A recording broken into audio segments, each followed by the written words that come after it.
All right, Harry, I always hear you say this expression. The answer is yes, Lord. What do you have for me today? You say that when you're talking about how you surrendered your life to the Lord.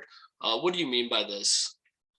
Yeah, let's go to Isaiah 6, verse 6 to 8, if you could read that for us. Okay, it says then one of the seraphim flew to me with a burning coal in his hand, which he had taken from the altar with tongs. He touched my mouth with it and said, "Behold, this has touched your lips, and your iniquity is taken away, and your sin is forgiven." Then I heard the voice of the Lord saying, "Whom shall I send, and who will go for us?" Then I said, "Here am I, send me."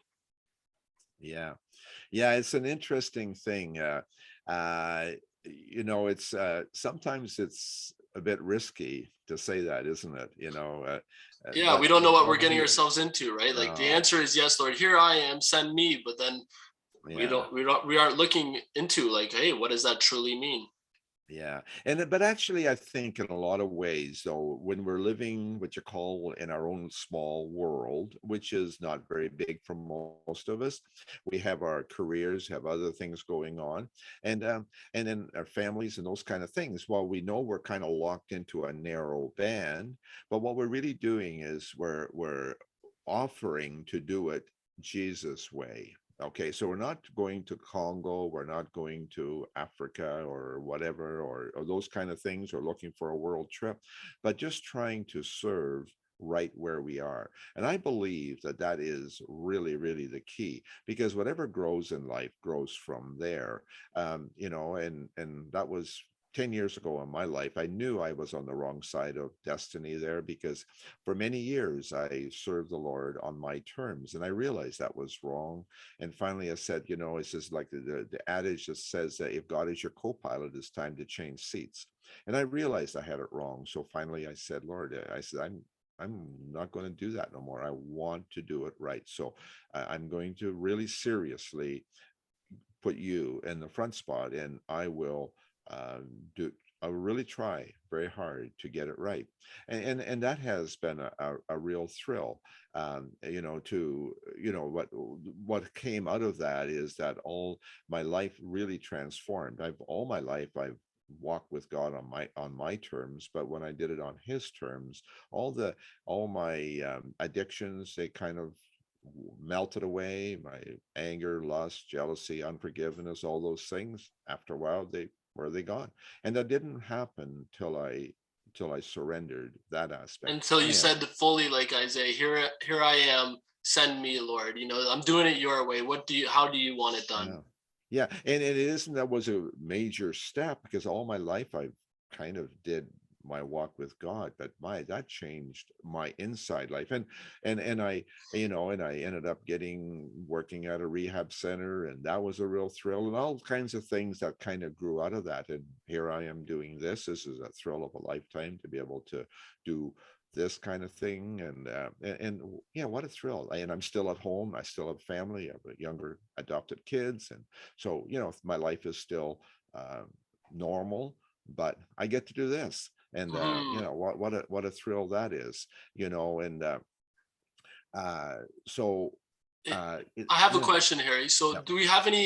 Let's use some examples in the Bible of people who, did say yes to the Lord's plan and how it looked for them.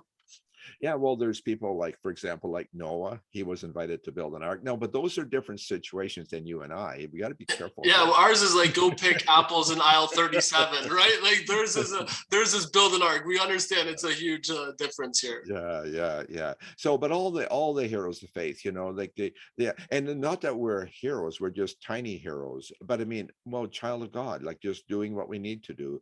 But I don't get to more than 100 miles from home. I just, everything is good. So but I can walk with God, and it's a joy. Such a joy to be in a different place, a beautiful place. Um, there's a verse in the Psalms that I really think of often, and it says, "I would rather be a doorkeeper in the house of the Lord than to dwell in the tents of wickedness." And really just being home with God, like Yeah, good whatever things. his plan is for Yeah, you to do. Exactly yeah. right. Because our Father is the King of the universe. You can imagine, to be allowed to be in that family, to be part of the royal family.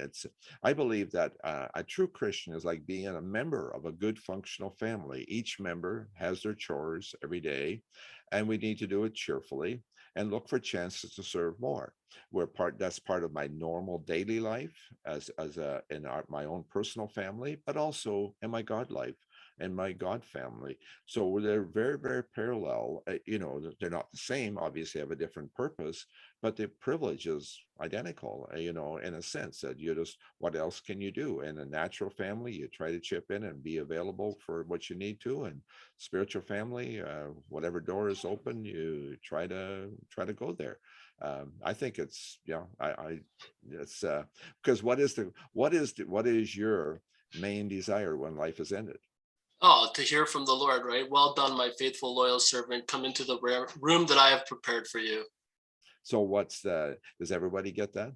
No, not everybody takes the servant role, right? Exactly. A servant. You have to serve. And how bad is serving? I mean, it's, It's actually a blessing to you. When everything's a blessing to you. Something that I've learned about God. Like, even we view it everything as like a burden, but at the end of it, who is really blessed by helping somebody else out? The person who's helping the other person out. It's such a blessing to be a servant and see smiles on people's face and see the joy and see their growth in their life. It's truly amazing. Yeah, and going back to the functional family, just a regular family, what we're requested to do in God's family is to bring somebody home for supper. Yeah, exactly, right? But add more. Yeah, right. Yeah, good place to live. Come on in. And that's what Exactly. Jesus said. Go to the highways and byways and bring somebody else in for supper. And that's really, really how we do life, and our natural life, our spiritual life. I believe they're really, really parallel. I don't know, I'm really jacked on that. Just trying to serve, and I am so grateful. I'm not saying. I hope I don't sound self-righteous. That's not where I want to be at all. But I'm so grateful that I finally did and surrender my life and try to just serve where I am. And I think that's the key. If you serve where you are, and actually all the heroes of faith, they were serving well at home. And some people at age 70, I don't have to worry about going too far, but everybody, think that's what Lord works from. Serve well at home, and if you're faithful and responsible, just like Isaiah, he says, I think I can use that guy. Like Paul, he was invited. I think I can use that guy, Hmm. and Paul, yeah. So yeah, people are invited on the bus, and then eventually you find out what seats you get. Amen. That's beautiful.